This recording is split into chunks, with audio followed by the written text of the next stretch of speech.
Hi friends, அனைவருக்கும் வணக்கம். இந்த பதிவிற்கு உங்களை வரவேற்பதில் மிக்க மகிழ்ச்சியடைகிறோம். தினந்தோறும் ஒரு வரலாற்று பிரபலத்தின் சுவாரஸ்யமான தகவல்களை பற்றி பார்த்து வருகிறோம்.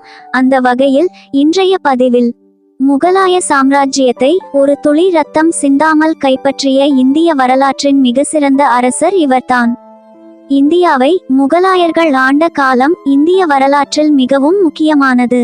அவர்களின் ஆட்சி காலத்தில் இந்தியா பல்வேறு துறைகளில் வளர்ச்சி அடைந்தது. முகலாயர்களின் எழுச்சி எவ்வளவு விரைவானதாக இருந்ததோ அதே அளவிற்கு அவர்களின் வீழ்ச்சியும் விரைவாக இருந்தது. முகலாயர் அரசர்களில் பலரின் பெயர்கள் வரலாற்றில் அழிக்க முடியாத இடத்தை பெற்றுள்ளன. முகலாய வரலாற்றின் செழுமையான வரலாற்றில் ஷேர்ஷா சூரி ஒரு முக்கியமான ஆட்சியாளராக இருக்கிறார்.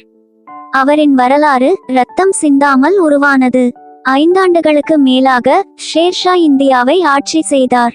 வரலாற்றில் அழிக்க முடியாத குறிப்பிடத்தக்க சாதனைகள் மூலம் ஒரு அழியாத அடையாளத்தை விட்டுச் சென்றார். 1486ஆம் ஆண்டு ஃபரித் கானாக பிறந்த ஷேர் ஷாவின் அரியணை நோக்கிய பயணம் முகலாய பேரரசர் பாபரின் படையில் பணிபுரிந்த போது தொடங்கியது. இந்த காலகட்டத்தில்தான் ஷேர் ஷாவின் முகலாய சிம்மாசனத்தில் ஏறும் தகுதி மற்றும் திறமையை பற்றி பாபர் தற்செயலாக கவனித்தார். இந்த முடிவு ஆரம்பத்தில் வெறும் வார்த்தைகளாக தொடங்கியது. இருப்பினும் விதி வேறு திட்டங்களை கொண்டிருந்தது. மேலும் ஷேர்ஷா சூரி எந்த இராணுவ மோதல்களிலும் ஈடுபடாமல் இறுதியில் முகலாய அரியணையை கைப்பற்றினார்.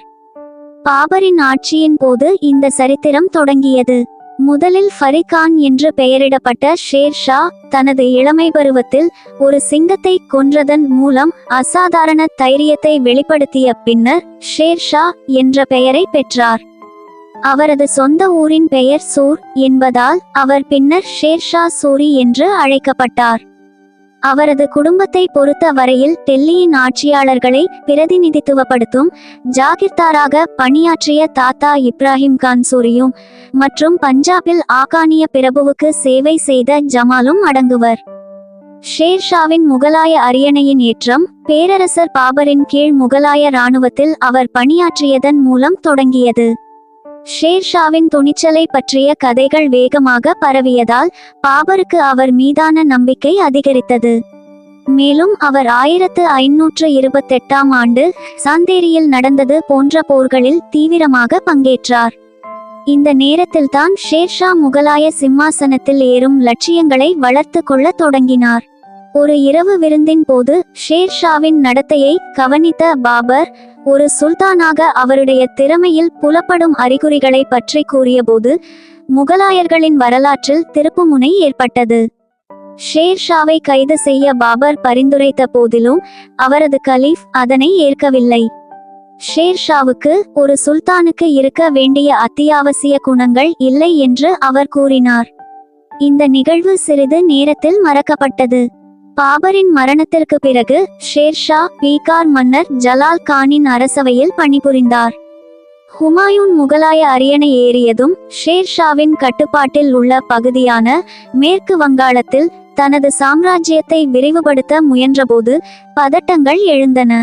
அதைத் தொடர்ந்து ஏற்பட்ட மோதலால் முகலாய பேரரசர் தனது நிலத்தை விட்டு வெளியேறினார். ஹுமாயூனுக்கும் ஷேர் ஷாவுக்கும் இடையிலான போர் திறன்களில் உள்ள வேறுபாடு 1537ஆம் ஆண்டு சௌசா போரில் தெளிவாக தெரிந்தது. ஷேர் ஷாவின் மேன்மையை உணர்ந்த ஹுமாயூன் முகலாய சுல்தானகத்தின் ஒரு பகுதியாக இருந்த பீகார் மற்றும் வங்காளத்தை ஷேர் ஷாவுக்கு வழங்குவதற்காக ஒரு போர் நிறுத்தத்தை முன்மொழிந்தார். ஷேர் ஷா இதனை ஏற்றுக்கொண்டார். ஆனால் கருத்து வேறுபாடுகள் இறுதியில் 1540ஆம் ஆண்டு ஒரு போருக்கு வழிவகுத்தது. இதன் விளைவாக ஷேர் ஷா பெரிய சிரமமின்றி குறைந்த இழப்புகளுடன் போரில் வெற்றி பெற்றார். ஷேர் ஷாவின் சாதனைகள் போர்க்களத்துக்கு அப்பாலும் தொடர்ந்தன.